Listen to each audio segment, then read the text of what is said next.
Salam Indonesia. Selamat malam pemirsa, berjumpa kembali dalam berita dan bincang terkini malam, edisi Selasa 25 Februari 2014. Serangkaian berita telah kami siapkan, di antaranya di hadapan Majelis Hakim, Ketua Komisi 7 DPR Sultan Batu Gana membantah menerima uang dan salah satu anggota DPR mengenakan sandal saat menghadiri sidang paripurna. Saya, Adi Darmawan Sasongko, berikut berita selengkapnya.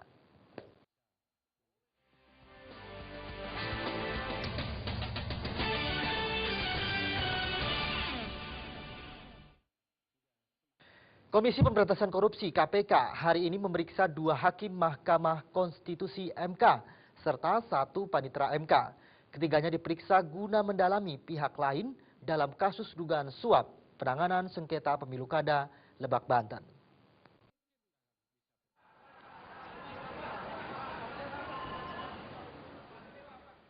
Dua hakim Mahkamah Konstitusi yakni Maria Farida Indrati dan Anwar Usman memenuhi panggilan penyidik KPK. Selain 2 hakim, 1 orang panitera pengganti di MK Kasian Nur Sidauruk juga tak luput dari pemanggilan penyidik KPK.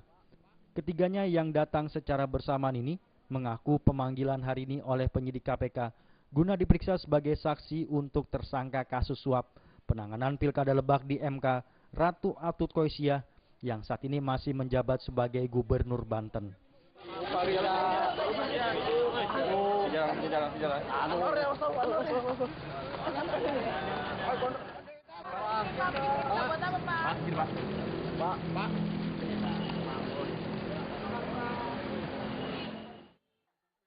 Dalam kasus dugaan suap Pilkada Lebak, Banten, KPK telah menetapkan 4 orang tersangka, yakni 2 bersaudara Ratu Atut Koisia selaku Gubernur Banten serta adik kandungnya Tubagus Heri Wardana alias Wawan dan pengacara Susitur Randayani.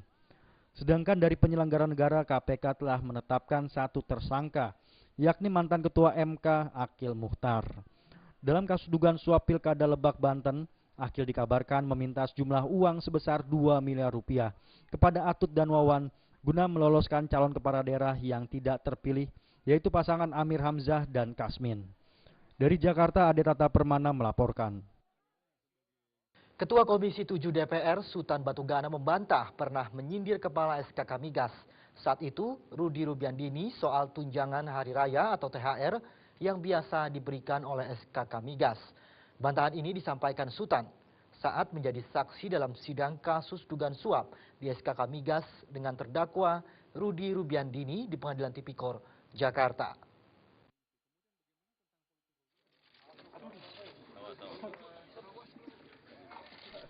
Ketua Komisi 7 DPR Sultan Batu Gana Selasa siang dihadirkan sebagai saksi untuk sidang kasus dugaan suap di SKK Migas dengan terdakwa mantan Kepala SKK Migas Rudi Rubiandini di Pengadilan Tindak Pidana Korupsi atau Tipikor, Jakarta. Dalam kesaksiannya, Sultan lebih banyak membantah terkait pemberian uang. Salah satu bantahannya yang dilontarkan Sultan adalah bantahan dirinya pernah menyindir Kepala SKK Migas saat itu Rudi Rubiandini soal tunjangan hari raya atau THR yang biasa diberikan oleh SKK Migas. Bantahan ini dilontarkan Sultan saat Rudi bertanya kepadanya. Menurut Sultan, dirinya hanya meminta Rudi untuk berkomunikasilah dengan baik dengan fraksi lain selain fraksi Partai Demokrat. Tak puas, Rudi pun kembali menanyakan hal yang sama, yakni soal Sultan pernah menyindir THR. Namun lagi-lagi Sultan membantahnya.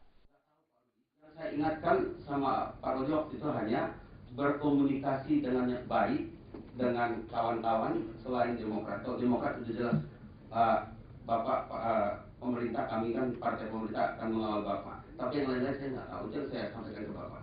Hakim, saya tolong minta ulangi sekali lagi pertanyaan barusan. Jadi tolong dijawab ya atau tidak, atau ingat atau tidak. Apakah saudara ingat pernah menyindir terdakwa untuk mengingatkan biasanya ada bantuan THR? Tidak. Demikian, terima kasih. Seperti yang diberitakan sebelumnya, Sultan menerima $200.000 Amerika Serikat dari Rudi. Uang itu merupakan uang THR yang diserahkan Rudi melalui anggota Komisi 7 DPR, Tri Yulianto, di toko buah Alfresh, Jakarta pada 26 Juli 2013 lalu. Dalam kesaksian lainnya, Sultan juga membantah telah menerima uang $7.500 Amerika Serikat dari Kementerian Energi dan Sumber Daya Mineral melalui staf khususnya bernama Irianto. Dari Jakarta, Eko Yulianto melaporkan. Masih dari kasus korupsi, bekas Kepala Biro Perencanaan Sekretariat Kemenpora Dedi Kusdinar menuding ada skenario politik dalam perkara proyek Hambalang. Dedi mengaku dirinya merasa dikorbankan dalam proyek senilai 2,5 triliun rupiah yang kini mangkrak. Hal tersebut diungkapkan Dedi saat membacakan nota pembelaan atau pledoi di Pengadilan Tipikor, Jakarta.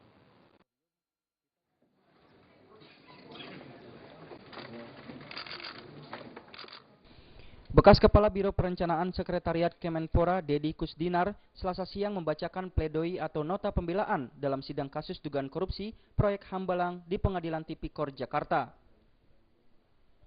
Dalam pledoinya, Dedi menuding ada skenario politik dalam perkara proyek Hambalang. Dedi mengaku dirinya merasa dikorbankan dalam proyek senilai 2,5 triliun rupiah yang kini mangkrak. Menurut Dedi, hal itu terlihat dari 70 saksi yang dihadirkan, yang ternyata dari 70 saksi itu, kebanyakan tidak mengenal Dedi sebagai pejabat pembuat komitmen saat proyek Hambalang dilanjutkan. Menurut Dedi, hanya ada 20 saksi saja yang mengenal dirinya. Dari lebih kurang 70 orang saksi yang dihadirkan ke persidangan saya, kurang lebih 20 orang yang saya kenal dan ada kaitan dengan saya dalam kasus P3 soal Hambalang. Selebihnya hanya ikut dan menjadikan arena persidangan saya untuk arena pertarungan politik semata yang akhirnya berdampak negatif dan menambah penderitaan saya.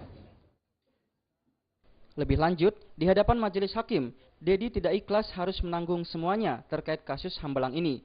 Sebab apa yang diperbuat merupakan perintah atasannya saat itu. Dedi tidak menyangka loyalitas kepada atasan dan kepercayaan pada bawahan yang dipegang sebagai prinsip justru menjerumuskannya ke meja hijau. Dari Jakarta, Eko Yulianto melaporkan.